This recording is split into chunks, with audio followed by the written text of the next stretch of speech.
This is Alone Together, a narrative. The government said the sirens blared for hours to make sure everyone had time to get to the bunkers. The death toll tells a much different story. Yeah, the pulse served the purpose of getting rid of the infected, but it did a lot more than that. It's new technology, but we're confident we can control it, they said. Yeah. We heard that right before they released the miracle drug that was supposed to make suffering a thing of the past. They didn't tell you it caused a viral infection that basically eradicated all normal cognitive function. People became beasts. News stations were constantly reporting on the exponential increase of infecteds taking over restaurants, subway stations, even people's homes turned into horrid scenes of destruction. Cities descended into chaos in what now seems like a heartbeat. Loudspeakers told us in the community that small cities were still populated with healthy people. My hometown of Manhattan, Kansas was on the list the leaders posted in the square. It was labeled a yellow zone, meaning there was a good-sized population of survivors, but there were enough infecteds that travel home was still not safe. There was no official timeline then, but I had heard the rumors. But when the announcement did come, it was something out of a movie. Citizens of the community, on Monday, June 3rd, 2056, we will release a biodefensive pulse that will vaporize all organic matter above ground. We will be issuing loudspeaker warnings across the country over the next week for all healthy personnel to seek underground shelter from 2100 hours to 2200 hours Eastern Standard Time on next Monday. Seeing as the community is already below ground, you all may continue with your normal routine. By next Friday, June 7th, 2056, after the areas have been confirmed clear of infecteds, you will all be released to return to your homes. That is all. The leaders. I was so excited to get back to my class. Kindergarten made the day go by a lot faster than teaching agronomy. Yeah, it's what I studied in school, but I never really enjoyed it. I loved working with kids. The idea of being someone that molds the future of this country by teaching the ones who will run it is something that I take pride in. It's just like nurturing a plant, just a lot more movement. I left the community with a burning desire for some alone time. Living with so many people means privacy is scarce. The drive from south of Kansas City was a good start, but it did not compare to what I found when I arrived in Manhattan. The power plant I had helped develop back before they called me to the community was completely empty. Perfect place to crash. I worked with a team of Army engineers from Fort Riley to set up a fully hydraulic-powered aquaponic system on the Kansas River after we got word of food and power shortages beginning to affect the Midwest. It was fashioned out of an old wrecked steamboat to be a resource center for the National Guard when they were deployed to assist in keeping the order. That means food, shelter, and power, a modern-day oasis hidden beneath the rubble and overgrowth of its abandonment. Nonetheless, a chance to enjoy this forgotten privilege of privacy for a few days before I visited my mama and all the others I have not seen in what feels like ages. A change of scenery was definitely needed by that third day. I missed the community. Well, not that place, but the community that was there. As I made my way over to my mom's house, I remember there being no one out and about. But I figured the air quality just wasn't as great as it used to be just because of the vegetation that didn't quite make it back, that was away from the river. So I paid no mind to the empty streets. When I finally arrived at my mother's house, I was met with the same silence as the drive over. I knocked and checked windows, but it didn't seem like anyone was home. But, I guess her car wasn't in the driveway, so she could have been shopping or at Aunt Lynn's or something. It gave me a little bit more time to make my rounds or around to the other people that I wanted to visit.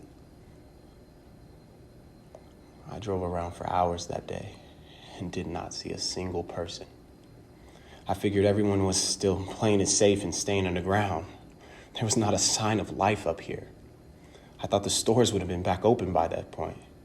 I thought school would start back on that second Monday of August like everywhere else, but none of the kids showed. It was when I finally got up the nerve to break into a house that everything became clear. Dishes still held rotten food on dinner tables. Bed sheets were ruffled with dark silhouettes embedded in the covers. The sirens never sounded. My entire hometown population was vaporized when the pulse was sent. 2 days later, the phones came back up. You knew service was continued when you got the notification. Citizens, by now most of you have returned to your homes. We have confirmed the infected population has been eradicated. You are now permitted to travel and return to the life you had before the event. That is all. The leaders. Life? What life do I have left to return to? They took all life when they decided to release a deadly pulse without warning their own citizens. I had a family, a class. How could they do that? What is the point of saving humanity if such inhumane actions are what keep us here? It's just to this day, I'm still furious that they took my home away from me. Not only scorching the beautiful landscape that once graced the Flint Hills, but also all the people that took care of this place. People that had lives, people that mattered, people that I loved were eliminated with no hope to survive. I sat in that neglected power plant for weeks until I found the will to call the friends I made in the community. They confirmed everything I observed here in Manhattan. Our homes were empty. We were all alone. It took weeks for me to ask the group about forming a community. Many had talked about how food was getting scarce. I had the opportunity to help.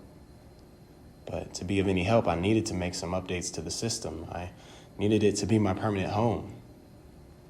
And making this home for both myself and my community is what ultimately pulled me out of that dark place. The main deck is dedicated to vehicle storage and hydraulic power collection. It is surrounded by an 8-foot-tall wall that was installed to keep the infected out. A ramp to the second floor was fashioned out of the partially collapsed upper deck.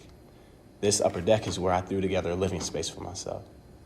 The space already had the big appliances, but I wanted to make it a little bit more comfortable. So I raided a couple stores that still had some stock to get flower pots, tables, and of course a better mattress.